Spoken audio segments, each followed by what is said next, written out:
Big data plays a crucial role in the shipping industry by optimizing operation, enhancing safety, and improving decision-making. Here's how it works.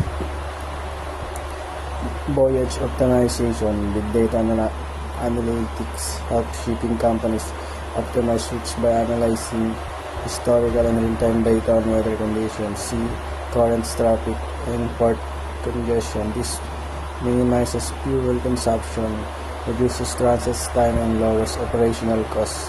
Predictive maintenance sensors installed on ships collect vast amounts of data on machinery and equipment performance. Big data analytics process this information to predict maintenance needs, preventing breakdowns and reducing downtime. Cargo tracking. Big data technologies enable real-time tracking of cargo throughout the supply chain. This improves transparency, reduces the risk of loss or left, and enhances customer satisfaction by providing accurate delivery estimates. Port operation. Port utilize big data to optimize berthing schedules, manage vessels, traffic, and streamline cargo handling process.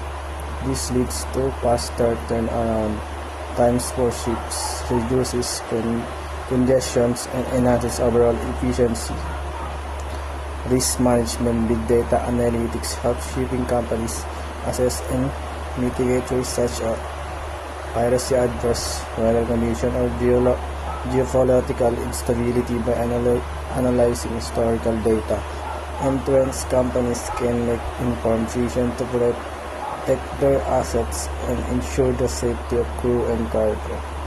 Environmental impact. Big data analytics can monitor and analyze emissions data to help shipping companies comply with environmental regulation and reduce their carbon footprint. This includes optimizing fuel consumptions, adopting cleaner technologies, and exploring alternative energy sources. Overall, big data application in the shipping industry revolutionize operation, improve efficiency, and drive innovation to meet the growing demands of global trade.